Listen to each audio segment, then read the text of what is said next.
Hey everybody, my name is Isaac Duranlo, your host of Long Tines Tight Lines, and today I am proud to welcome Shane Benoit for an interview.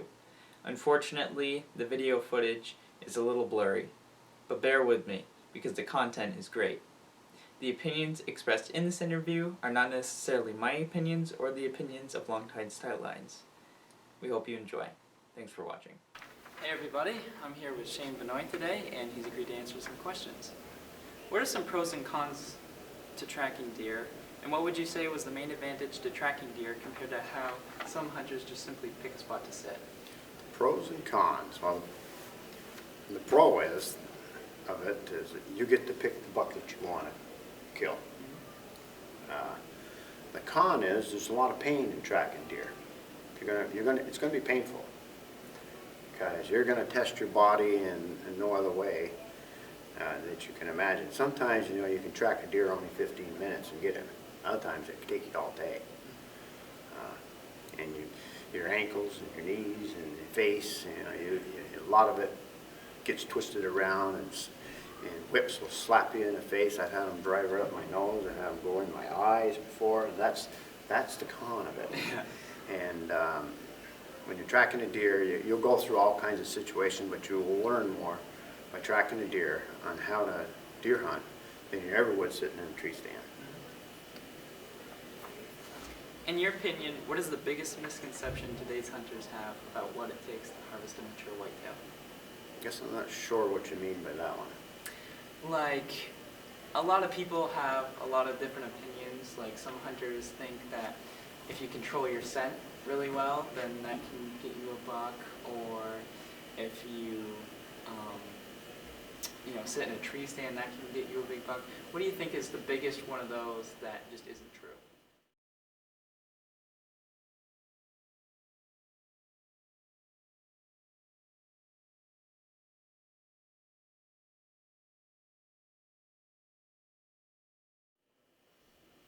Well, you can get a big deer by sitting. Yeah. Especially the people out west that feed their deer and grain feed them, and they know what they got for deer there. But when you're hunting, public land like we do, and lumber company land, we track them and we read the tracks and we figure out what they are for a deer. And as far as scent, we really don't pay much attention to the scent, the way the wind blows and stuff, because most of the time the wind blows in like 4 different directions. Yeah. I like to tell people use the scent of the woods. A lot of them are into using the stuff they have on the market out there, but all you got to do is use what's in the woods. Yeah. And what I mean by that, there's a lot of scent in the woods the deer smell every day. One is when you come to a scrape that a buck has made, I always put a little of that scent on the bottom of my legs. Yeah. Sometimes I'll rub some right here. And cedar is one of the best scents that you can ever use in the wood. Rub a little cedar on you. I always put some in my hair. Rub it on your fingers. It's got a good smell to it. Yeah. It's a big difference too with tracking compared to like sitting in a stand, I think. With Well, even scent. if you sit in a stand, if you rub cedar on it, it's a natural scent of the woods. Definitely.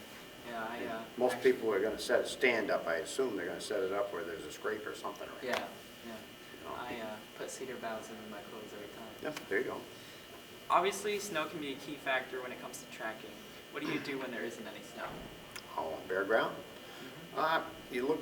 I like to look for ponds, chain of ponds like beaver dams or choke points where deer get funneled through. And I'll look and see if there's a big buck in there first. If a big buck ain't crossing through there, then I'll go keep searching other areas. Bare ground, you can build yourself a ground blind and hunt early in the morning or late in the evening, the last hour and a half of the day. And you get a good chance to get yourself a nice buck that way. And plus, we roam around quite a bit in the woods, and you'll learn a lot what deer are doing, even on bare ground. If you learn how to read the track, you can understand if it's a big deer, you can tell the width of their stride when they walk, the width this way and the length, and how their feet go into the ground. You can tell whether he's an old buck or a young buck. Other than the bare essentials of guns and ammo, What is the most important tool you bring into the woods and why? I would say, especially the woods that we hunt, they're big woods, you definitely want a compass. I carry a compass with me, and I use a GPS, which gives me the lay of the land. It shows all the geographic layout of the land, which will teach you where the choke points are that I was talking about. You look on there, and you can see there's a lake out there, like a finger on the end of the lake. You know the deer are going to go around the end of that lake. So you go out there and mark it on that GPS, you can go right to that point. And you save yourself a lot of time. But I carry a pouch with me. It has a lighter in it, usually a chocolate bar, but also a few other little odds and ends I keep in there, a dragon rope in case you need it. Yeah. Always want one of those. Yeah, I'd say that a GPS, but before you even get in the woods, you should know the road system. So if you do get out there wandering around, and when you check the road system out, you should have some waypoints marked. That way, when you get wandering around and you want to get out in a hurry, you bring up one of the waypoints and it's close by, and you can zing right to the road. Yeah. Since deer chew their cud in order to digest food, a good sign that the deer is about to bed down is when they start eating a lot. In your experience, other than tracks becoming fresher, what are some signs that you're closing in on a deer? Well, usually when they start feeding, they're going to be laying down soon. And what happens, you'll see it when they're nipping and stuff. Their stride shortens up. They start puttering here and there. They start nipping buds. They'll lay down soon after that. So that last 100 to 150 yards, you want to go slow, take your time, and start looking for them. Because what happens, they'll feed like this, and they'll swing right over here and lay down, or they'll swing over here and lay down. They do a little J hook. And you want to be swinging your eyes looking for them. You want to be looking like this all the time. Take your time, short steps. We call it the death creep. So. Obviously, someone can see all the deer in the world, but if they aren't comfortable with their weapon, they aren't going to be able to kill anything. You are known for your shooting capabilities. What are some things that you suggest other people do in order to prepare? Practice shooting. Yeah. You know, a lot of guys, when they shoot off a bench. You know, start practicing shooting offhand, practice shooting pull up on a target and shoot. And learn how to be on when you shoot. And a good way to do that is practice with like a 22. So you can burn off a lot of shells, but you'll learn how to pull up and shoot. A lot of times we'll shoot, we can aim down the side of our barrel. Take a fast moving object, and if you don't have time to get a bead on them, shoot down the side of your barrel. And just shoot a lot. I don't shoot as much as I used to because I don't seem to need to anymore. Yeah. But I used to, when I was a kid, I used to shoot a lot, and I used to shoot nails off my dad's maple tree. The limbs stick out, and I'd pound nails in it. I'd shoot the nails off.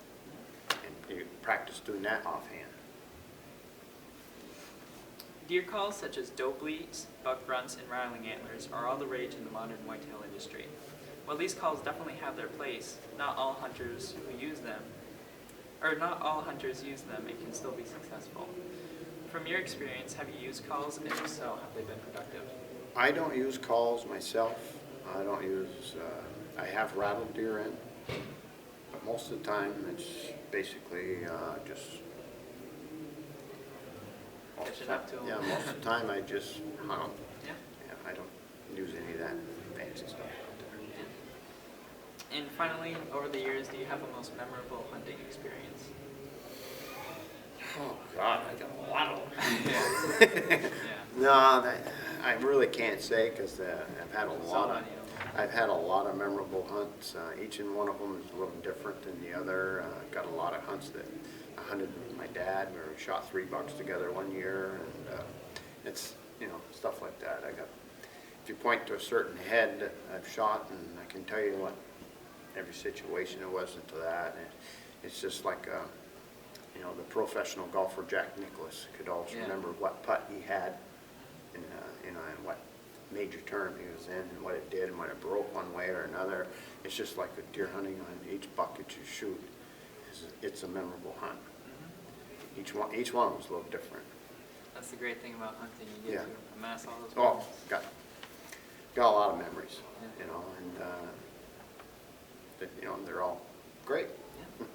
Okay, guys, so you can go check out the Benoits at their website, and that is benoitsbigbucks.com, and they also have DVDs and books out, so make sure to go check those out. Thank you for doing this. Yeah. Hey everybody, thanks for watching. Make sure to go check out LTTL Outdoors on Facebook at facebook.com/LTTL Outdoors. Also make sure to go like, comment, and subscribe to LTTL Outdoors on YouTube by searching LTTL Outdoors. Finally, be sure to go search benoitsbigbucks.com.